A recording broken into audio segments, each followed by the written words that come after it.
My name is Brian. I'm 25 years old and I worked as an admission counselor at a private college. It had only been a week since I joined, and I didn't know anyone there. I was completely new, no prior connections with any of the staff.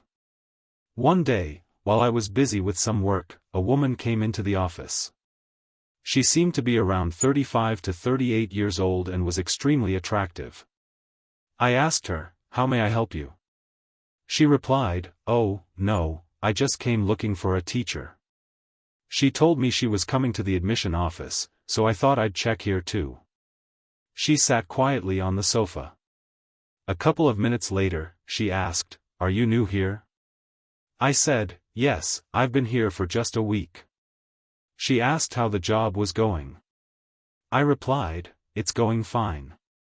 It's my first experience in this role, so I'm still learning." Then I asked her, "Are you a teacher or a student here?" She said, "No, I'm the librarian." I went back to my work. Then again, she said, "Excuse me, you never told me your name." I said, "Oh, my name is Brian." Soon, the teacher she was waiting for arrived and they both left. I got back to my tasks. The next day, she came again. I was alone in the office. I asked, "Yes? Everything all right?" She said, "You asked for my name yesterday but didn't bother to ask mine in return." I replied, "Oh, sorry. I didn't mean to be rude. I was just busy and it slipped my mind." She said, "No worries. Are you busy today too?" I smiled and said, "No, today's a bit relaxed."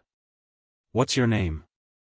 She said her name was Charlotte, and she'd been working at the college for 3 years.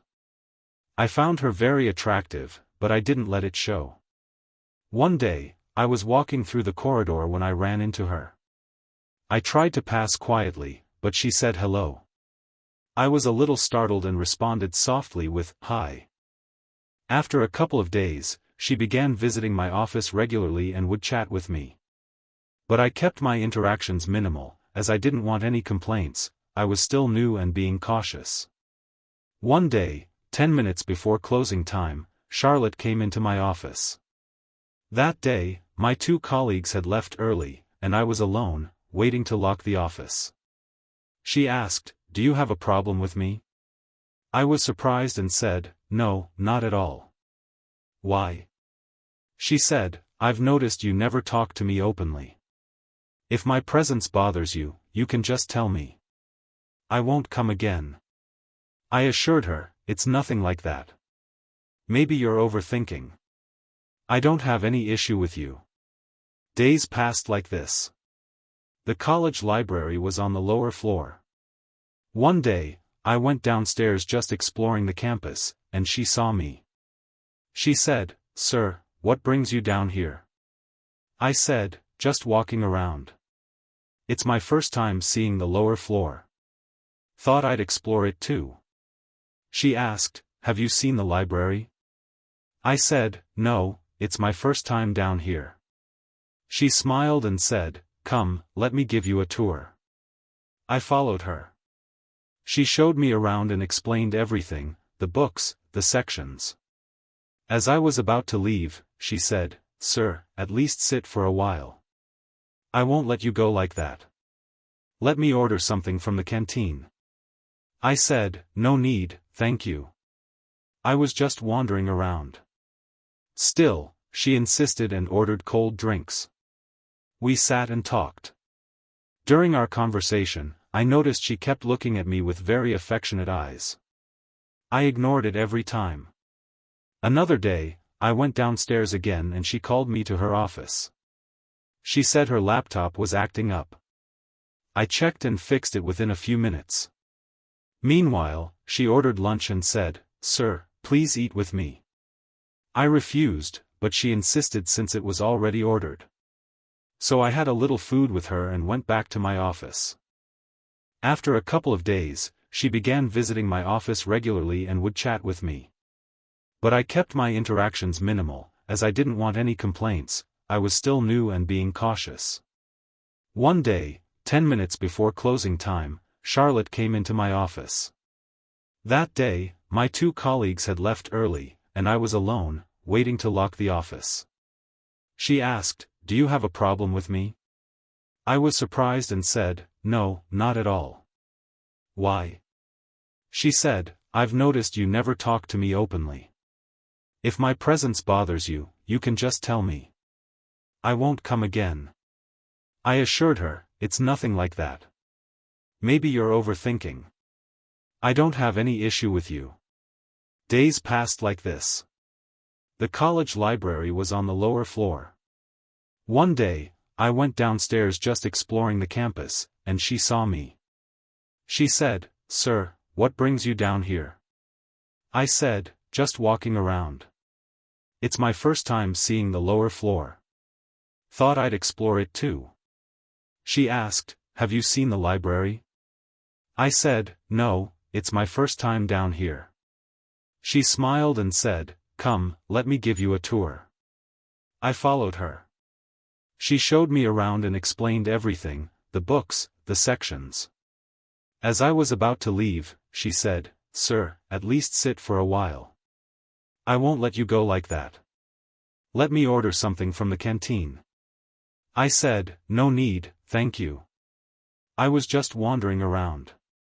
Still, she insisted and ordered cold drinks. We sat and talked. During our conversation, I noticed she kept looking at me with very affectionate eyes. I ignored it every time. Another day, I went downstairs again and she called me to her office. She said her laptop was acting up. I checked and fixed it within a few minutes. Meanwhile, she ordered lunch and said, "Sir, please eat with me." I refused, but she insisted since it was already ordered. So I had a little food with her and went back to my office. A few days later, I received a WhatsApp message from an unknown number. I asked who it was. She replied, "The one you had lunch with." I was surprised. I asked how she got my number. She said, "Forget where I got it. If my messaging bothers you, I won't message again." I said, "No, it's okay. I didn't say that." We started chatting on WhatsApp, mostly casual conversations.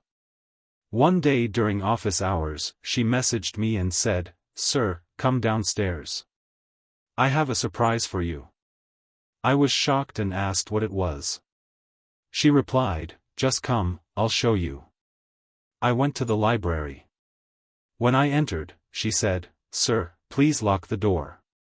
I didn't lock it. I sat and asked what the surprise was. She started laughing and said, "Sir, I was just joking. There's no surprise." I stood up to leave. She ran and grabbed my hand, saying, "Where are you going?" I tried to free my hand but she locked the door and stood in front of it. I said, "Please move aside and let me go." She said, "Sir, I've been wanting to tell you something for a long time but never had the courage." I said, "Go ahead. Is there more left to say?" She said, "Sir, I like you." I replied, "Okay, thanks. Now let me go." She said, "There's more. But first, promise me you won't tell anyone." I said, "All right, I won't. Just tell me quickly." She said, "I really like you. I love you." I replied, "Please stop this nonsense and let me go. You're married and have kids. Have some shame." She said, "Forget all that. I really like you. Just one kiss, please." I warned her, "I'll complain to the principal." She replied, "I'll only let you go if you promise not to tell anyone." You already promised. She eventually let me go. After that, there were no messages, no calls, no meetings for a while. One day, the principal called a meeting in the library. We all gathered there. I noticed Charlotte kept glancing at me. After the meeting, the principal asked me to stay back and help organize some books for the admission office. She came to me and said, "Sir, can you forgive me? I'm really sorry." I said, "It's okay. Just don't let it happen again." We started talking again. Time passed. One day, I went to the library and saw her holding her arm in pain. I asked, "Charlotte, what happened?" She looked scared and tried to hide her arm. I insisted she show me. She asked, "You won't get angry?" I said, "No, just show me." She revealed a burn on her arm. I quickly got a bandage and started dressing it.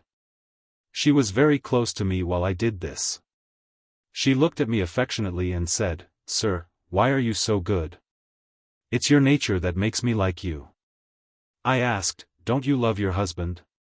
She said her marriage was arranged and the children were not by her choice. She was unhappy but stayed for her family. She held my hand tightly while I finished the bandage. Her chest brushed against me, it was large and very noticeable in her outfit. I said, "Okay, this is getting too much. Please step back." Instead, she hugged me tightly. I tried to free myself, but she held on.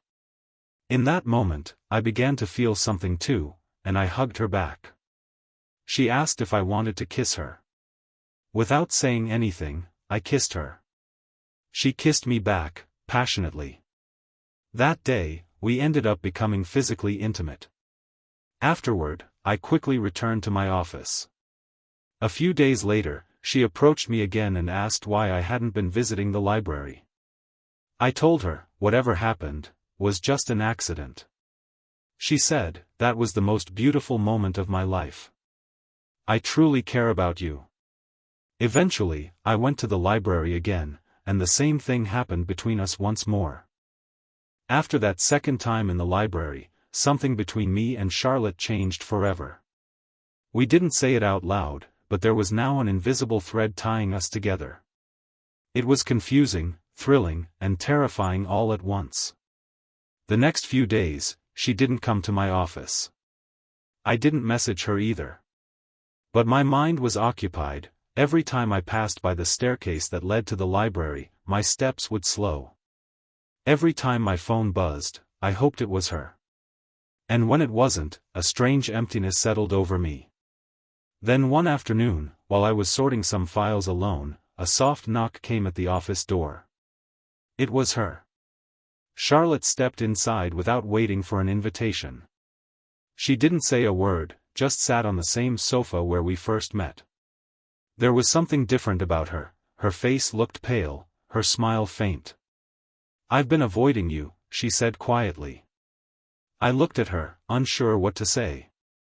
I thought I could just forget what happened. That I could switch off these feelings, she continued. But I can't. I sighed, leaning back in my chair. "Charlotte, what we're doing, it's wrong.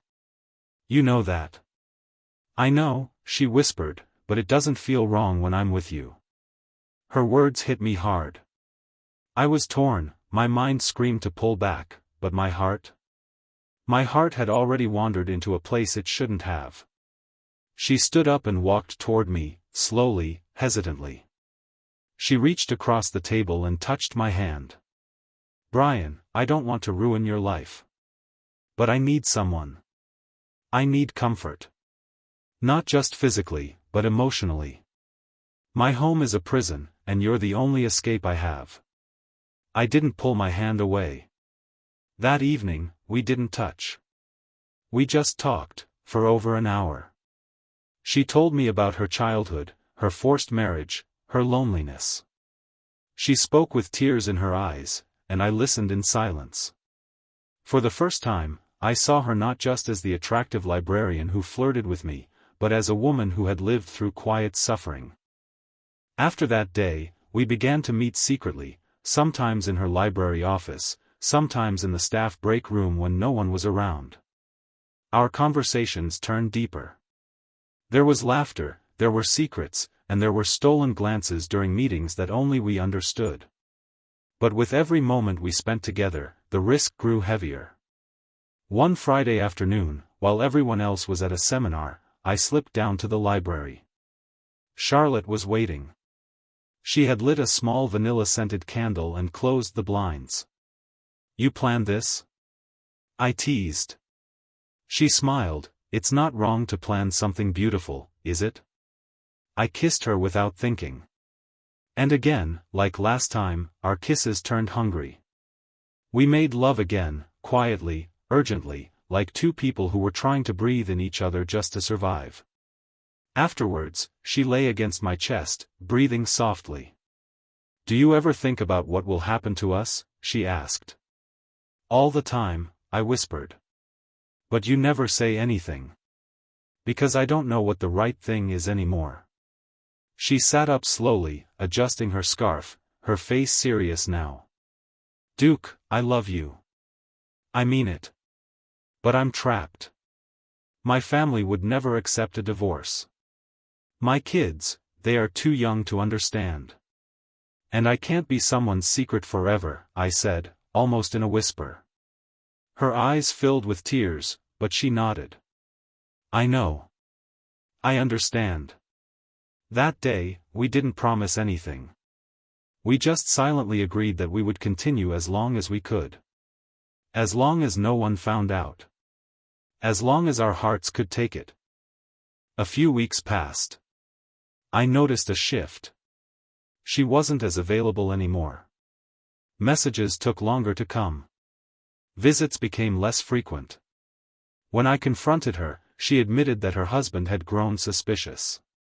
He had started asking where she went during college hours, checking her phone, getting irritable over small things. "I think he feels it," she said, her voice trembling. "He knows something's changed." "So what now?" I asked, afraid of the answer. "I need to pull back, for a while. Just until things settle at home." I nodded, even though my chest felt hollow. "Okay." We stopped seeing each other daily. And yet, not a day passed without me thinking of her. I missed her smile, her scent, the way she used to say, "Sir," even when we were alone. She would still text me sometimes, short messages like, "I miss you," or "Take care." I replied with the same energy, though it never felt enough. One rainy evening, just as I was about to leave the college, I received a message. "I'm outside. Please don't say no." I peeked through the window, and there she was, standing near the gate in a black shawl, half soaked from the rain. Her face looked tired, but her eyes, they carried all the same longing. I rushed outside and helped her into my car. "What are you doing here?" I asked. She looked at me, lips trembling. I couldn't stay away anymore. I drove us to a quiet spot near the lake outside town, where we sometimes went to talk. We sat in the car, listening to the rain hitting the windshield. She held my hand and placed her head on my shoulder.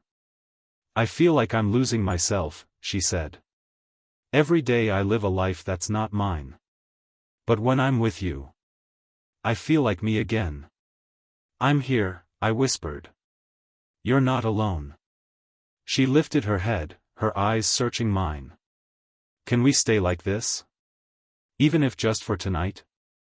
And just like that, we forgot about the world again. For one more night, it was just her and me, no rules, no judgment, no tomorrow.